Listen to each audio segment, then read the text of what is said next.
ஏகனை போற்றி இணையாளும் ஈசனை போற்றி பிரணவத்தின் பொருள் தந்து தகப்பன் சுவாமி என்று பெயர் கொண்ட என் குருநாதா போற்றி ஸ்கந்தாசனம். என்னையர்களே, எல்லோரும் சுகமாகவும் சந்தோஷமாகவும் இருக்கிறீர்களா? கண்டிப்பாக இருப்பீங்க, இருக்கணும். எல்லோருமே மனசுக்கு நிம்மதியாக வாழ கற்றுக்கலாம். அதுவே வாழ்க்கையின் மிக அருமருந்து. நீங்கள் நம்ம சேனலுக்கு புதிய பார்வையாளராக இருக்கீங்க அப்படின்ற மாதிரினா கண்டிப்பாக நம்ம சேனலுக்கு ஒரு சப்ஸ்கிரைப் பண்ணிக்கங்க. எல்லா நேயர்களும் ஆர்வமாக நம்மளுடைய காணொலியெல்லாம் பார்த்துட்டு இருக்கீங்க, இருந்தாலும் சப்ஸ்கிரைப் பண்ணுறதில்ல. இந்த வீடியோனுடைய அந்த கண்டென்ட்னுடைய ஆர்வம் உங்களை சப்ஸ்கிரைப் பண்ணா அமுக்கிறதுக்கு மறந்துடுறீங்கன்னு நினைக்கிறேன். ஒரு உதவி பண்ணுங்களேன், சப்ஸ்கிரைப் பண்ணிக்கங்க. சரி, நம்ம இந்த காணொலியில் என்ன பார்க்குறோம் அப்படின்னா, ஒரு வகையில் ஒரு கண்டென்ட்டும் கொடுக்குறோம். அதேமாரி நமது நேயர் ஒருத்தர் கொடுத்த கமாண்டுக்கும் சரியான ஒரு பதிலையும் கொடுக்குறோம். ஏன்னா ஜோதிடத்தில் புரிதல் அப்படின்ற ஒன்று இருக்குது. அதே மாதிரியே அதை எந்த இடத்துல எடுத்துக்கணும் அப்படின்ற ஒரு பக்குவம் இருக்குது. அதே மாதிரி இதில் ஒரு காம்ப்ரமைஸ் அப்படின்னு சொல்லக்கூடிய நம்மை நாமே சமரசப்படுத்தி கொள்வது அப்படின்றதெல்லாம் கிடையாது. விதி இதுதான் வேலை செய்யும் அப்படின்ற மாதிரி தான், அதை விதி தான் அங்கே வேலை செய்யும். அதற்கான விதி விலக்குகள் எங்காவது அதுக்கு இருக்கா அப்படின்றத மட்டும்தான் ஜோதிடத்தில் ஆராயணும் ஒழிய, விதியவே நம்ம நமக்குள்ள ஒரு சமரசமாக கொண்டு வந்துட்டோம் அப்படின்னா ஜோதிடம் அப்படின்றது நம்ம சொல்லக்கூடியவங்களுக்கும் அது ஒரு சிரமத்தை கொடுக்கக்கூடிய ஒரு அமைப்பாக இருக்கும். நம்மகிட்ட கேட்கக்கூடிய நம்மளுடைய வாடிக்கையாளர்களுக்கும் அது சிரமத்தை கொடுக்கக்கூடிய ஒரு அமைப்பாக இருக்கும். நம்ம பாட்டில் யதார்த்தமாக நீங்கள் போங்க, இந்த வழி நல்ல வழி தான் அப்படின்னு நம்ம பாட்டில் சொல்லிவிட்டோம்னா அன்னைக்குன்னு அந்த இடத்துல ஏதோ ஒரு கரடுமுரடான ஒரு வேலைகள் நடந்திருக்கலாம், அல்லது ஒரு சாலையோர பணிகளோ சாலை பணிகளோ நடந்திருக்கலாம். அது குறுக்க சுற்றி போக வேண்டிய ஒரு அமைப்பாக இருக்கும். இந்த குறுக்க சுற்றி போகக்கூடிய ஒரு அமைப்பெல்லாம் இந்த யோகங்களை நம்ம எடுத்துக்கிறதும், இந்த ஜாதக பலன்களை எடுத்துக்கிறதும், இந்த கிரகங்களுடைய அமைவை எடுத்துக்கொள்ளக்கூடிய ஒரு அமைப்பு. நம்ம வரல ரூட்டில் போயிட்டே இருப்போம். அந்த ரூட்டில் அந்த ஜாதகருக்கு பலன் சொல்லிக்கிட்டே இருப்போம். இடையில கோச்சாரம் அப்படின்றத உள்ள நுழைஞ்சிருக்கும் அப்படின்றத நம்ம யோசிக்க மாட்டோம். ஏன்னா தசாபுத்தியை வச்சு பலன் சொல்லிட்டு போயிட்டு இருக்கும் பொழுது கோச்சாரம் அப்படின்றத ஒன்று நுழையும் பொழுது அது அந்த தசை அப்படின்னு சொல்லக்கூடிய 6, 8, 12 பாதகமா அல்லது மாரக தசை அப்படின்றத மட்டுமே நம்ம யோசிச்சுட்டு இருந்திருப்போம். இடையில இந்த பாதகம் மாரகம் 6, 8, 12 தசைகள் நடந்துட்டு இருக்கு. இல்லை, வேண்டாம், நல்ல ஒரு தசையை நடந்துட்டு இருக்கு. இவருக்கு ராசி நிலைப்படி கோச்சாரங்களில் வரக்கூடிய கிரகங்கள் ஒரு வியாதியை உருவாக்கக்கூடிய ஒரு அமைப்பில் இருந்ததுன்னு வச்சுக்கோமே, அதையும் நம்ம யோசிக்கக்கூடிய ஒரு அமைப்பில் நம்ம ஒரு ஜாதகருக்கு பலன் சொல்லணும். அப்போது விதிகளை வச்சு நம்ம ஒரு ஜோதிடம் அப்படின்னு சொல்லக்கூடிய அமைப்பில் ஒரு ஜாதகருக்கு பலன்களை சொல்லிட்டு இருக்கும்போது அந்த விதியவே காம்ப்ரமைஸாக வச்சுக்கூடாது. சமரசமாக எடுத்துக்கொள்ளக்கூடாது. இந்த விதி இந்த பலனை கொடுக்கும் அப்படின்னா கெட்டியாக சொல்லணும். அதான் ஜோதிடம் அப்படின்னு சொல்லக்கூடியது.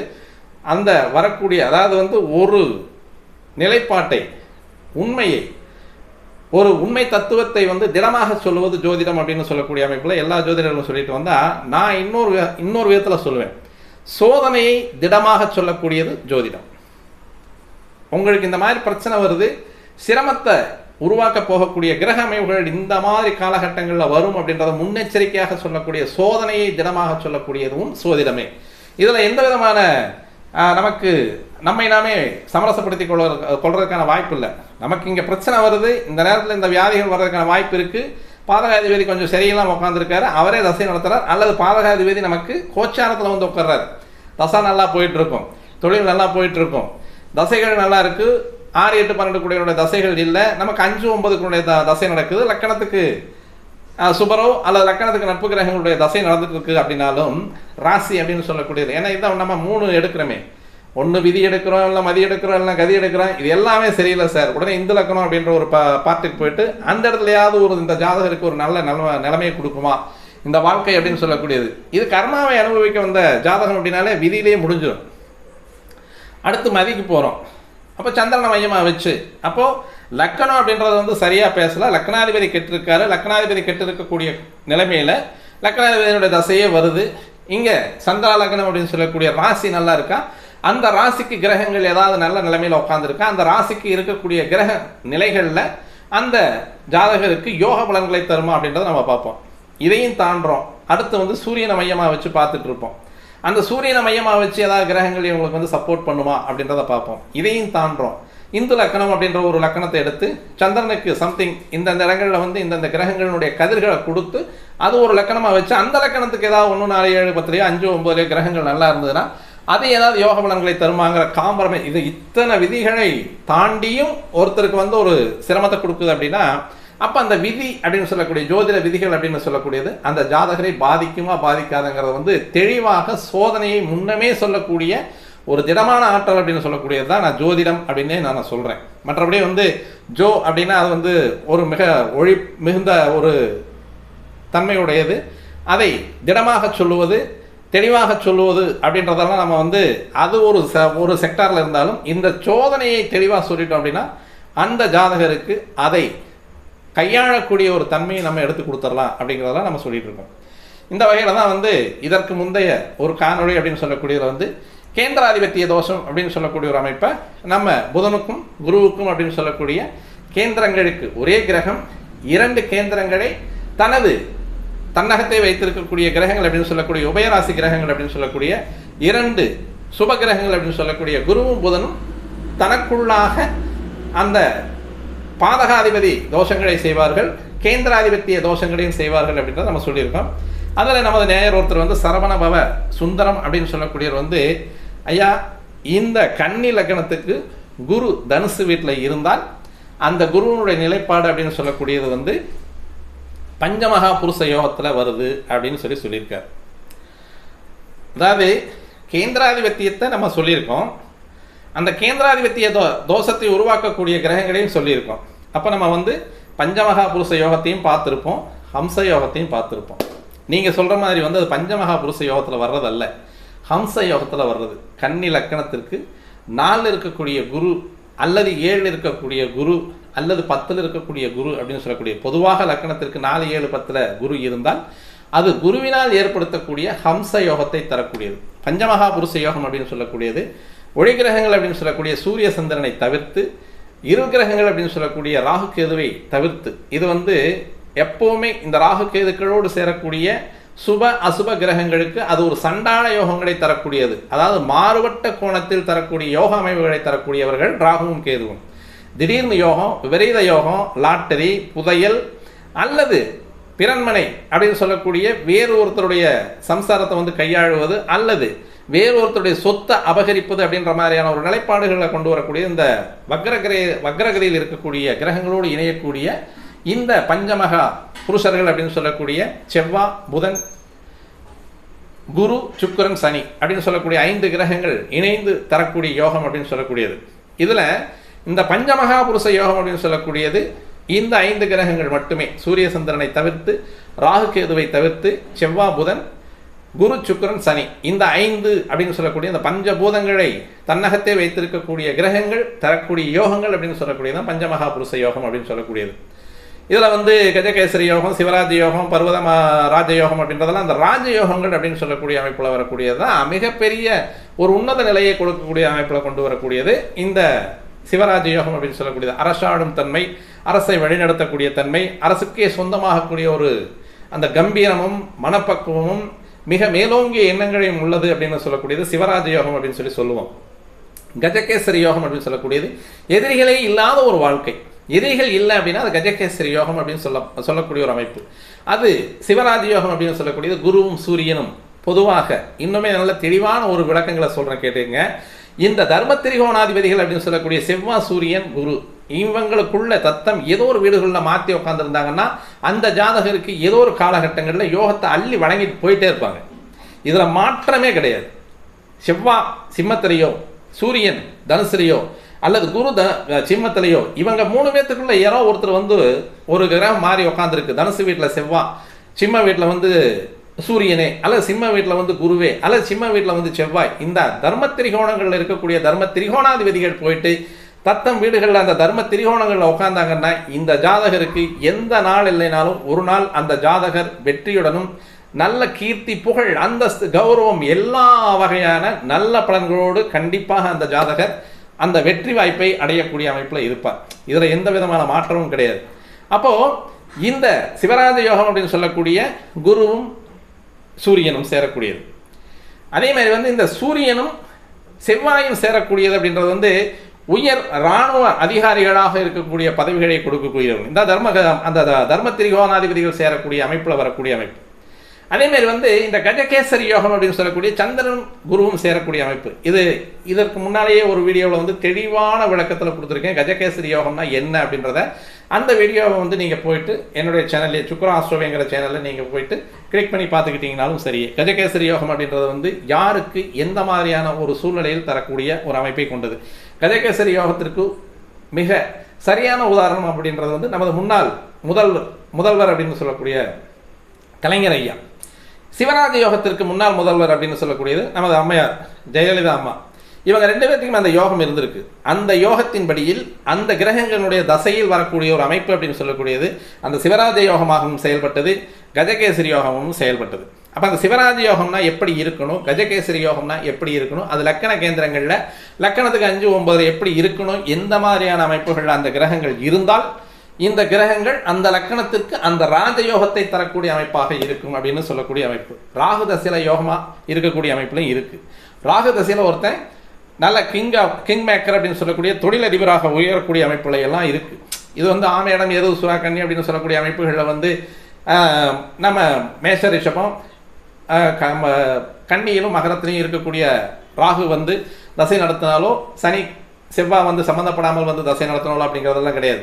பொதுவாக ராகு தசை நடக்கணும் அப்படின்னா அந்த ராகு தசை வந்து நமக்கு உயரிய பலன்களை தரணும் அப்படின்னா ராகு இருக்கக்கூடிய ஒரு இடத்துல ஒரு கிரகமும் அந்த கேந்திரங்கள்ல ராகு இருக்கக்கூடியது ராகுவுக்கு 4ஆம் இடத்துல அந்த ராகுனுடைய 4ஆம் இடத்திற்கு 4ஆம் இடத்திலும் ராகுனுடைய 4ஆம் இடத்திற்கு 7ஆம் இடத்துக்கு 4ஆம் இடம் அப்படின்னு சொல்லக்கூடிய ராகு தசை நடத்த ஆரம்பிச்சார். எந்த இடத்துல வேணாலும் உட்காந்துருக்கலாம். மேஷத்திலேயோ ரிஷபத்திலேயோ மிதுனத்திலேயோ எந்த இடத்துல நின்று அவர் தசை நடத்த ஆரம்பிக்கிறார் அப்படின்னு பார்த்தோம் அப்படின்னா அந்த தசை நடக்கக்கூடிய காலம் ராகுவோடு ஒரு கிரகம் ஒரு சுபகிரகம் உட்கார்ந்துருக்கிறது நல்லது. ராகுவிற்கு 7ஆம் இடம் அப்படின்னு சொல்லக்கூடிய கேதுவோடு ஒரு சுபகிரகம் இருப்பது நல்லது. அதே மாதிரி ராகுவிற்கு 4ஆம் இடம் அப்படின்னு சொல்லக்கூடிய சதுர்த்த கேந்திரத்தில் ஒரு கிரகம் இருப்பது நல்லது. ராகுவிற்கு 10ஆம் இடம் அப்படின்னு சொல்லக்கூடிய தசம கேந்திரத்தில் ஒரு கிரகம் இருந்து இது பர்வத ராஜயோகம் அப்படின்னு சொல்லக்கூடிய ஒரு அமைப்பு.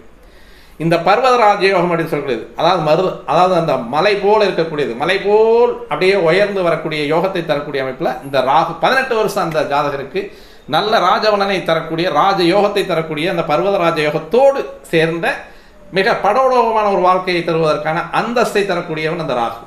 அப்போ இப்போ இந்த ராஜயோகங்கள் அப்படின்னு சொல்லக்கூடிய அமைப்பில் வரக்கூடியது அப்படின்றது வந்து இந்த வக்கர கிரகங்களும் அந்த யோகத்தை தரக்கூடிய பலன்களாக இருக்கும் பொழுது கண்டிப்பாக நம்ம அந்த விதியை பயன்படுத்தி அந்த விதிகளுக்கான நடைமுறைகள் அந்த ஜாதகங்கள் இருந்தால் கண்டிப்பாக சொல்லிட்டு போகிறோம். இதில் வந்து எந்த விதமான மாற்றமும் கிடையாது. அப்போ ஒரு யோகத்தை தரக்கூடிய கிரகத்திற்கான யோக பலனை அந்த ஜாதகருக்கு கொடுக்கும் பொழுது அவயோகத்தை தரக்கூடிய கிரக பலன்கள் இருந்ததுனாலும் அந்த ஜாதகருக்கு திடமாக சொல்ல வேண்டியது சோதனையை திடமாக சொல்லக்கூடிய அமைப்பு ஜோதிடம். இதை வந்து நம்ம கரெக்டாக கருத்தில் வச்சுக்கிட்டோம் அப்படின்னா கண்டிப்பாக நம்ம பலன் மிஸ் ஆகாது. அந்த ஜாதகரை காப்பாற்றிடலாம் அல்லது அவங்கள வந்து ஒரு நேர்வழியில் போக சொல்றதுக்கு அல்லது அந்த வழியை கடந்து போகிறதுக்கான ஒரு வழிமுறைகளை நம்ம சொல்றதுக்கான வாய்ப்புகள் இருக்கு. இப்போ இவர் வந்து சரவணபாபு சுந்தரம் சொல்லியிருக்கிறது வந்து பஞ்சமகா புருஷ யோகம் அப்படின்னு சொல்லியிருக்காரு. இந்த பஞ்சமகா புருஷ யோகம் அப்படின்னு சொல்லக்கூடியது லக்கண கேந்திரங்கள்ட இந்த செவ்வாய் புதன் குரு சுக்கிரன் சனி இவங்க உட்கார்ந்து இருக்கிறதுங்கிறது வந்து பஞ்சமகா புருஷ யோகம் அப்படின்னு சொல்லக்கூடிய ஒரு அமைப்பில் இது வந்து சந்திரனுக்கு கூட அதிகமாக எடுத்துக்கிறது கிடையாது. பொதுவாக யோகங்கள் அப்படின்னு சொல்லக்கூடியது இரு கிரக இணைவுகள் வரக்கூடியதான் யோகமாக இருக்கும். இந்த கிரக இணைவுகள் அப்படின்னு சொல்லக்கூடியது தான் யோகமே எடுக்க முடியும். அதுவும் அந்த சந்திரனுக்கு மையமாக வைத்து கிரக யோகங்கள் கிரக இணைவுகளை வச்சு நம்ம எடுக்கிறோம். லக்கண பாவம் அப்படின்னு சொல்லும்பொழுது 1, 4, 7, 10, 5, 9 1, 5, 9 இவ்வளோதான். வேற யோகங்களுக்கு வந்து அங்கே இடமே கிடையாது. இந்த 1, 5, 9 வந்து சுபகிரகங்கள் 1, 4, 7, 10 வந்து அசுப கிரகங்கள் மேக்சிமம் உட்காரலாம் அப்படின்னு சொல்லக்கூடியது 2ஆம் நிலை யோகங்கள். இதனால தெளிவாகவே சொல்லியிருக்கேன். நான் இந்த கேந்திராதிபத்திய தோஷம் அப்படின்னு சொல்லக்கூடிய வீடியோவில் நல்லா தெளிவாக சொல்லியிருக்கேன். 1, 5, 9 சுபகிரகங்களும் 1, 4, 7, 10 சுபகிரகங்கள் இல்லாமல் இருப்பது வந்து யோகத்தை தரக்கூடியது.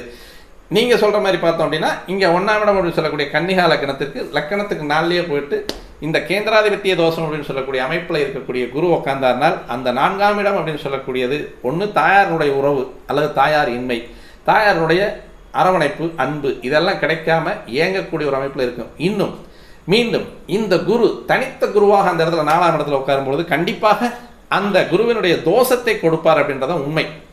இந்த குருவோடு சேரக்கூடிய கிரகங்கள் அப்படின்னு சொல்லக்கூடிய ராகு கேதுவோ அல்லது செவ்வாய் சூரியனோ இந்த மாதிரியான கிரகங்கள் சேரும்பொழுது ஓரளவுக்கு நன்மையை தரக்கூடிய அமைப்பில் இருக்கும். குருவோடு ராகு சேரும்பொழுது சண்டாள யோகத்தை தருவார்.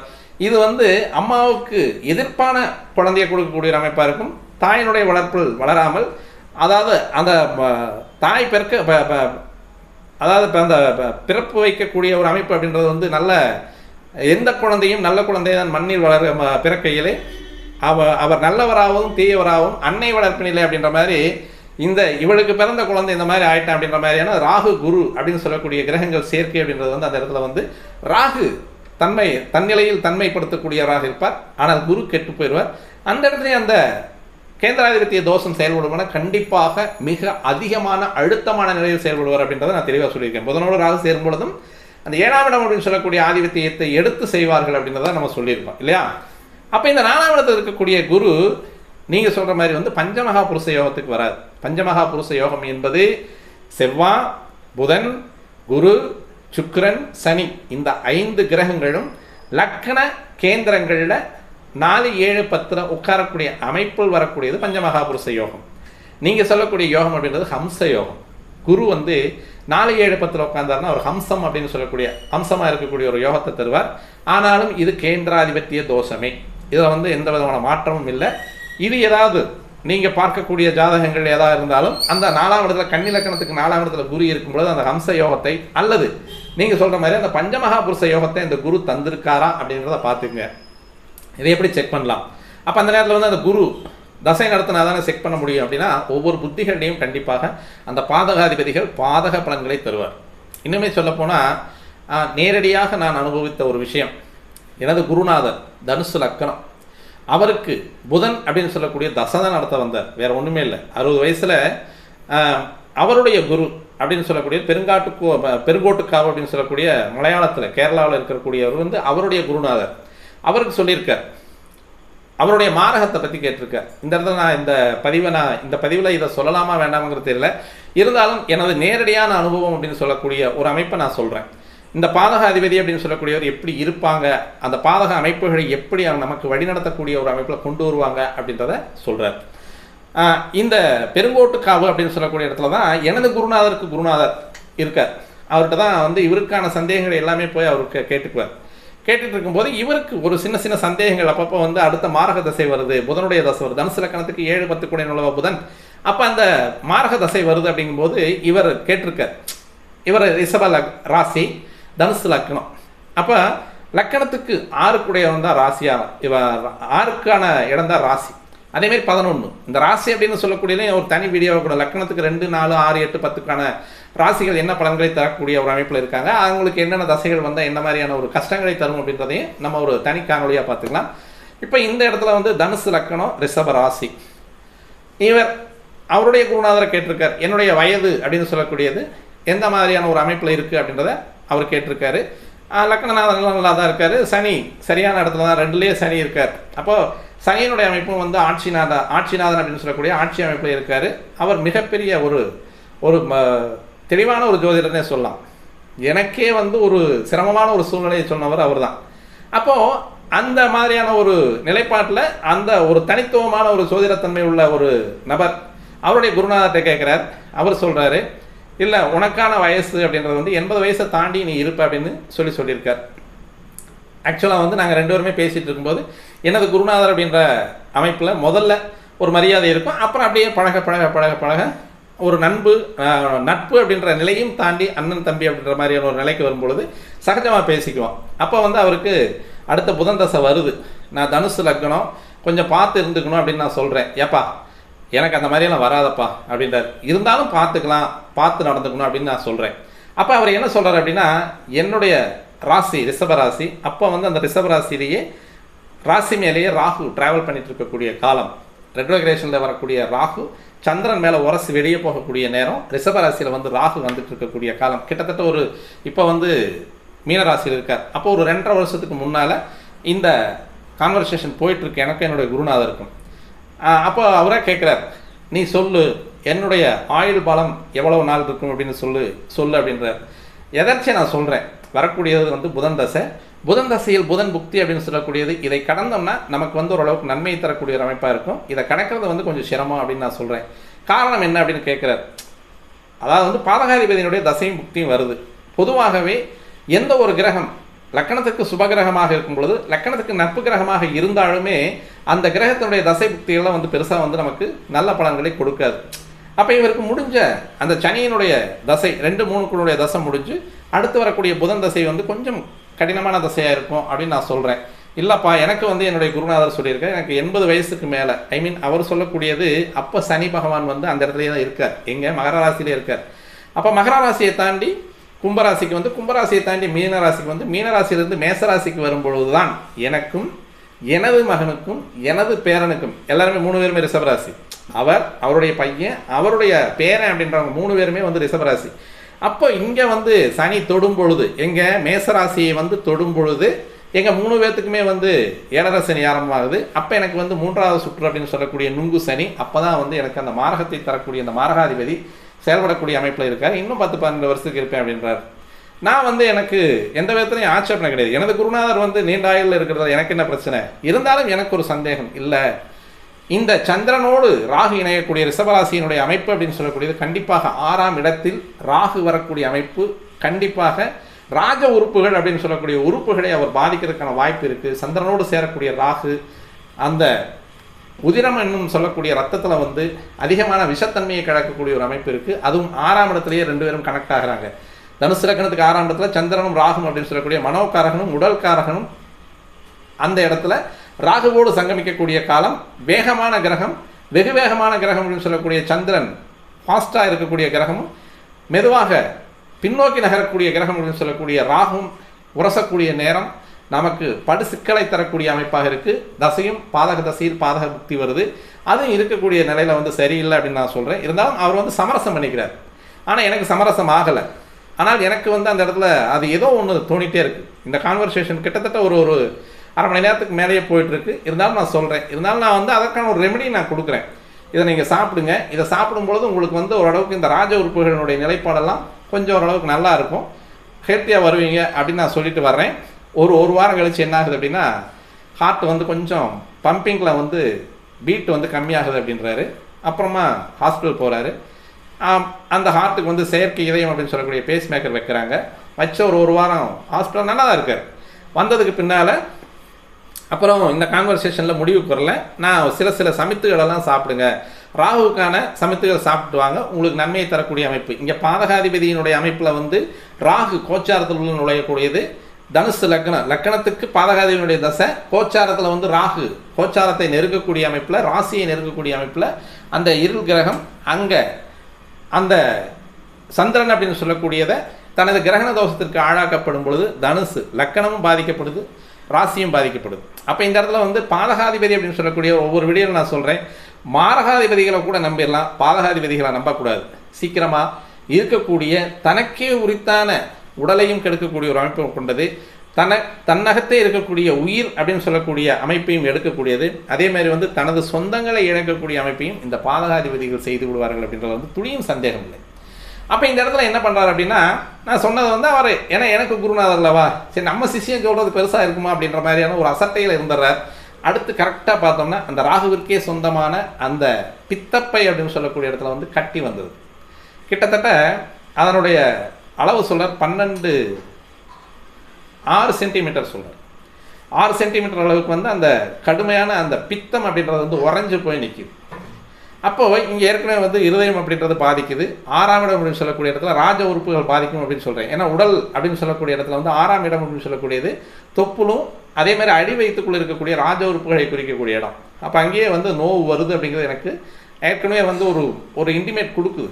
அப்போ அந்த இன்டிமேட்டுக்கு நான் சொல்கிறேன், அவர் வந்து அதை சரியாக ஒரு மாதிரி சட்டவண்ணா விட்டுறார். அப்போ அந்த நேரத்தில் வந்து அந்த பித்தப்பையில் இருக்கக்கூடிய கல் எடுக்கிறாங்க, அதற்கு ஒரு சர்ஜரி. இங்கே ஏற்கனவே இங்கே இந்த பேஸ் மேக்கர்னுடைய அமைப்பே ஒரு 3 மாதம் 4 மாதம் தான் ஆகுது. அதுக்குள்ளேயே வந்து இந்த இடத்துல வந்து பித்தப்பையில் கல் அப்படிங்கும்போது டக்குன்னு அந்த சர்ஜரி பண்ணி அந்த பித்தப்பையவே கட் பண்ணி எடுத்துடுறாரு. அவருடைய நிலைப்பாடு அப்படின்றது வந்து நான் சொன்ன மாதிரியே அந்த பாதகாதிபதி தனது பாதக செயலை மிக அபாரமாக அந்த உயிருக்கு காமிச்சிட்டாரு. எனது குருநாதரையும் இழந்த ஒரு சோகம் அப்படின்றது வந்து என்னுடைய மனசுக்கு வந்து கொஞ்சம் சிரமத்தை கொடுத்த ஒரு அமைப்பு. அதனால தான் ஒவ்வொரு இடத்துலையும் வந்து நான் பாதக அமைப்புகளில் இருக்கக்கூடிய கிரகங்கள் அப்படின்னு சொல்லக்கூடியதை வந்து பாதகாதிபதி அப்படின்னு சொல்கிறதுல வந்து எந்த விதமான அமைப்பும் இல்லை. இது நமது மனசுக்கு நம்மளாக ஒரு சாந்தப்படுத்திக்கக்கூடிய அமைப்பில் தான் வரக்கூடிய இந்த பஞ்சமகா புருஷ யோகம் அப்படின்றத நம்ம எடுத்துக்கலாமே ஒழிய 4 நாள் இருக்கான், அதில் வந்து எந்த விதமான பிரச்சனையும் கிடையாது. இந்த இடத்துல புதனுடைய தன்மையும் பொறுத்து நம்ம ஆராய்ந்து பார்க்கக்கூடிய ஒரு அமைப்பு. இப்போது லக்னாதிபதி இருக்கார் அப்படின்னு பார்த்தோம் அப்படின்னா, லக்னாதிபதியினுடைய அமைப்பு அந்த இடத்துல 12 கூடையனுடைய சாரத்தில் உட்காந்துருக்கலாம். 1 உத்திரம், 2 11 கூடைய சாரத்தில் உட்காந்தா கொஞ்சம் தப்பிக்கலாம். அதே மாதிரி வந்து இந்த லக்கணத்துக்கு 8-3 குழந்தை சாரத்தில் வந்து சித்திரை சாரத்தில் உட்காந்துட்டான சிக்கல் உருவாயிடும். இந்த மாதிரியான லக்கண புள்ளி எந்த இடத்துல உட்காந்துருக்கு, லக்கணாதிபதி எந்த இடத்துல உட்காந்துருக்காரு அப்படிங்கிறத பார்த்து இந்த பஞ்சமகா புருஷ யோகமோ அல்லது ஹம்ச யோகத்தை எடுக்கணும். ஒவ்வொரு யோகமும் மிக துல்லியமாக கணிக்கப்பட வேண்டியவை. குருச்சந்திர யோகம் அப்படின்னு சொல்லக்கூடியது குருவும் சந்திரனும் இணையக்கூடிய அமைப்பு. இதுவே குரு கஜகேசரி யோகமாக மாறப்போகும்போது சந்திரனுக்கு 4, 7, 10 இருக்கக்கூடிய அமைப்பில் வரக்கூடிய அமைப்பு. இப்போ இது எல்லாமே பார்த்து தான் நம்ம எடுக்கணும். அப்போது யோகம் அப்படின்னு சொல்லக்கூடியது செயல்படக்கூடிய அமைப்பில் அந்த ஜீவன் அப்படின்னு சொல்லக்கூடிய அந்த ஆத்மா வெகுகாலம் வாழக்கூடிய அமைப்பு அப்படின்னு சொல்லக்கூடியது நம்ம மனசுக்குள்ளேயே நம்ம சமரசப்படுத்திக்கக்கூடிய ஒரு அமைப்பல்ல ஜோதிடம் அப்படின்றது தெளிவாக வெட்ட வெளிச்சமாக விதி அப்படின்னா அந்த விதியை தெளிவாக நம்ம எடுத்து பார்க்கணும். அதற்கான விதி விலக்குகள் எங்காவது இருக்குதா அப்படின்றத நம்ம பார்த்துக்கலாமே ஒழிய, அந்த விதி விலக்குகள் இருந்தால் அதன் மூலமாக தப்பித்து வெளியே போவதற்கான வாய்ப்புகளை நம்ம தேடிக்கணுமே ஒழிய, விதியை வந்து நம்ம முரணாக எடுத்துக்கூடாது. அப்போ விதியை முரணாக எடுக்கும்போதே விதி விலக்குகள் இல்லாமல் போயிடும். விதியே இல்லைங்கும் போது விதி விலக்குகள் எதுக்கு? அப்போ அந்த மாதிரியான நிலையில் இந்த புதன் அப்படின்னு சொல்லக்கூடிய கன்னிகா லக்னத்திற்கு குரு அப்படின்னு சொல்லக்கூடிய குருவாகப்பட்டவர் தனுசு ராசியில் இருந்தாலும் பாதக செயலை செய்வார். கண்டிப்பாக நல்லா சம்பாரித்து வீடு வாசல்லாம் நல்லா இருக்கும், தெளிவாக கொடுப்பாரு. ஏதோ ஒரு ராகு தசையிலையோ அல்லது கேது தசையிலையோ வரக்கூடிய புதன் அல்லது குரு புக்தியிலேயே எடுத்துருவார். ஈவன் ஏன் அந்த புதனுடைய புக்தியோ அல்லது குருவனுடைய புக்தியோ வந்தாலுமே எடுத்துகிட்டு போயிடுவார். இது வந்து குரு வந்து கடன்னு கொடுப்பாருங்க. கனபணம், தன்னார்வம், தெளிவான சிந்தனை, அடுத்தவங்களுக்கு வந்து யோசனை சொல்கிறது, மதிப்பு மரியாதையாக கௌரவத்துக்காகவே வாழக்கூடிய ஒரு கிரகம் குரு. அந்த இடத்துல வந்து ஒரு கௌரவம் தனக்குன்னு கெட்டு போச்சு அப்படின்னா, இந்த இடத்துல கேதுனுடைய சம்மந்தப்பட்ட ஒரு புத்தியோ ராகுனுடைய சம்மந்தப்பட்ட ஒரு புத்தியோ வந்ததுன்னா கண்டிப்பாக தற்கொலை எண்ணத்தை தூண்டக்கூடிய ஒரு அமைப்பில் வந்து நிற்கக்கூடிய கிரகம் இந்த குரு.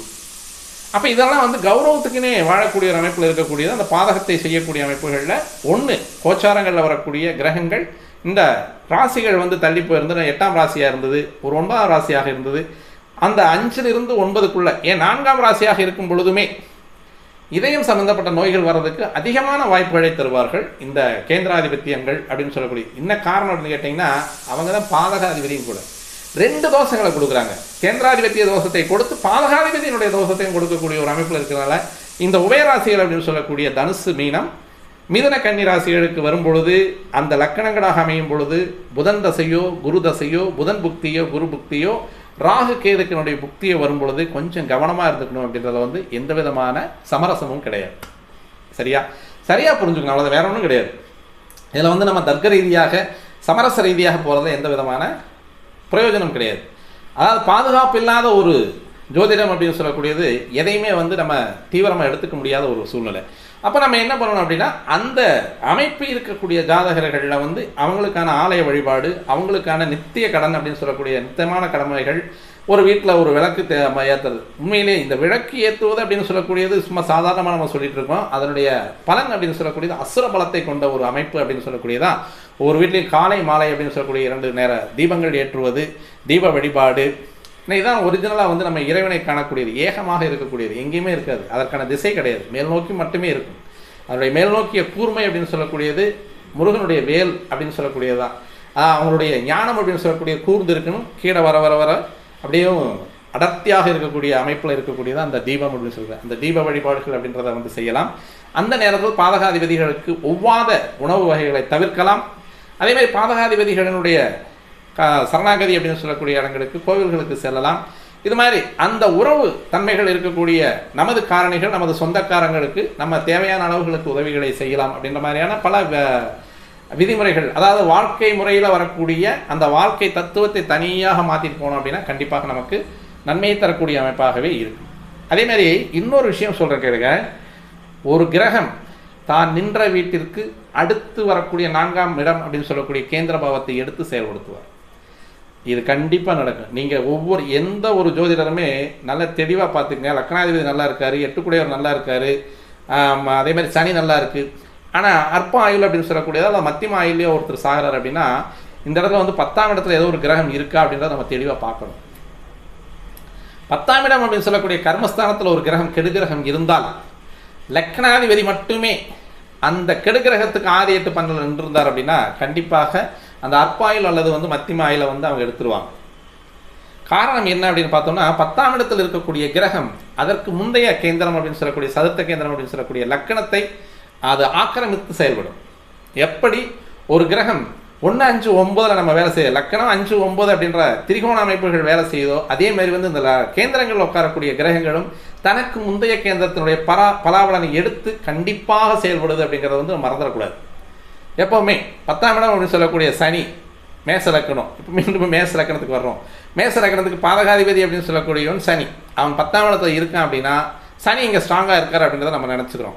ஆனால் இதே சனி மேச லக்கணத்தில் போய் நீச்சமாகக்கூடிய அமைப்பு, மேச லக்கணாதிபதி அப்படின்னு சொல்லக்கூடிய ஒரு செவ்வாய் வந்து இந்த இடத்துல உச்சமாகக்கூடிய அமைப்பு. இந்த இடத்துல செவ்வாய் தசையோ சனி தசையோ நடக்கக்கூடிய நேரத்தில் இந்த ஜாதகருக்கான பாதகம் அப்படின்னு சொல்லக்கூடியது கண்டிப்பாக நடந்தேறும் அப்படின்றத வந்து நம்ம மனசுல இருந்து மறக்கவே கூடாது. அப்போ எந்த லக்கணமாக இருந்தாலும் 10ல் எந்த கிரகம் இருக்குது அப்படின்றத பார்க்கணும். இப்போ நீங்கள் சொல்கிற விதிமுறைகள் படி பார்த்தோம் அப்படின்னா கன்னிகா லக்னத்துக்கு 4 இருக்கக்கூடிய குருவானவர் 7ஆம் இடத்தை எடுத்து செய்வார்.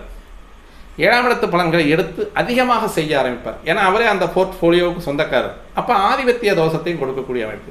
பாதகாதிபதியாக இருக்கக்கூடிய குரு அப்படின்னு சொல்லக்கூடியவர் 7ஆம் பாவம் அப்படின்னு சொல்லக்கூடியது சமுதாயம், மனைவி, கணவன், தனக்கு எதிரான அனைத்து விஷயங்களையுமே இந்த குரு அப்படின்னு சொல்லக்கூடியவர் அந்த ஜாதகருக்கு எதிர்த்தன்மையில் மாற்றிவிடக்கூடிய ஒரு அமைப்பில் தனித்த குருவாக இருந்தால் கண்டிப்பாக அந்த வேலையெல்லாம் செஞ்சிருவார். இதோடு சேரக்கூடிய சூரியனோ பாகையை மாற்றிய சூரியன், பாகையில் விரிந்த சூரியன் அப்படின்னு சொல்லக்கூடியது. குரு ஒரு 30 டிகிரி முன்னால் ஒரு 27 டிகிரி இருந்தாங்கன்னா சூரியன் ஒரு 4 டிகிரிக்குள்ளே இருந்தாங்கன்னா இது ஒரு ராஜயோகத்தை உருவாக்கக்கூடிய அமைப்பாக இருக்கும். இந்த சூரியன் இந்த நேரத்தில் இப்போவுமே மார்கழி மாதத்தில் பிறக்கக்கூடிய குழந்தைகளாக தான் இருக்கும். இந்த மார்கழி மாதத்தில் பிறக்கக்கூடிய குழந்தைகளில் குரு வந்து அந்த இடத்துலையும் தனுசு ராசியிலே இருந்து மீன லக்கணம் அதை கன்னி லக்கணமாக இருந்தால் ஒருவேளை இது இந்த சூரியனுடைய தசை வரும்பொழுது மட்டுமே இது சுகதசையாக நடக்கிறதுக்கான வாய்ப்புகள் இருக்குது. குரு ராகுவோடு சேரும்பொழுது அந்த மீண்டுமே இந்த புதனுக்கு சொன்ன ஒரே விஷயத்தை இந்த ராகுவும் செய்வார். அள்ளி கொடுக்கக்கூடிய ராகுவாகவும் குருவாகவும் இருந்து குரு சண்டாள யோகத்தை கொடுத்து மீண்டும் சார் ஒரு ஜாதகர் வந்து உயரிய பகுதிக்கு தான் போகணுமே, உயர்ந்து அந்த இடத்துல நின்று அந்த வாழ்க்கையை ரசிச்சுட்டு மீண்டும் வந்து கீழே இறங்குறதுக்கு எந்த ஒரு ஜாதகருக்குமே மனசு வராது. நல்ல மிக பெருந்தன்மையில் இருக்கக்கூடியவனுக்கு வந்து சொத்து, செல்வாக்கு, சொல்வாக்கு, மக்களினுடைய வசதி, மக்களுடைய ஆதரவு எல்லாமே இருக்கக்கூடிய ஒரு அமைப்பில் இருக்கக்கூடியவன் குரு சண்டாள யோகம். நல்லா தெளிவாக இருக்கணும். பல அரசியல்வாதிகள் இதில் மாட்டியிருக்காங்க. நிறைய பேர் வந்து மிக உயரிய அந்தஸ்தும் உயரிய இடத்துக்கும் வாகன வசதிகள், சொத்து, அதாவது தன்னை மீறிய ஒரு 15, 20 தலைமுறைக்கெல்லாம் சொத்து சம்பாதிச்சு கடைசியில் இல்லாமல் போனவங்களும் நிறைய பேர் இருக்காங்க. இது குரு ராகு குரு ராகு புதன் ராகு 7ஆம் இடத்துல இதெல்லாம் நிறைய கொடுக்கும். அள்ளி கொடுத்து கடைசியில் ஒன்றும் இல்லாமல் பண்ணிடும். அதேமாதிரி வந்து இந்த குருவோடு செவ்வாய் சேரும்போது ஓரளவுக்கு நல்லா அந்த யோகத்தை தரக்கூடிய அமைப்பில் இருக்கும். ஏன்னா இவருமே வந்து இந்த கன்னிகா லக்னத்துக்கு 3, 8 கூட வந்து செவ்வாய் வரும்போது அதுவுமே வந்து கொஞ்சம் சிரமத்தை கொடுக்கக்கூடிய அமைப்பை தான் கொண்டு வந்து சேரும். அப்போ சுக்கிரன் அப்படின்னு சொல்லக்கூடியவர் வந்து 2, 9 கூடியவர் ஒருவேளை இந்த தனுசு ராசியில் இருந்தால் இந்த சுக்கிரனால் வரக்கூடிய யோகமாக இருக்கும் பொழுதுமே மனைவி பின்னால், அதாவது வந்து கல்யாணத்துக்கு பின்னால் வரக்கூடிய யோகமாக இருந்தாலும் இந்த தசைகளில் மனைவிக்கோ அல்லது இவருக்கோ அந்த பாதக தசைகள் வரும் பொழுதோ அல்லது கோச்சாரங்கள் சரியில்லாமல் வரும் பொழுதும் இந்த பாதகாதிபதிகளாகவே இருந்து செயல்படுவார்கள் சொல்லி நம்ம இந்த வீடியோவை முடிச்சுக்கலாம். மீண்டும் நல்லதொரு பதிவோடு உங்களை சந்திக்க வருகிறேன் நண்பர்களே. நன்றி, வணக்கம்.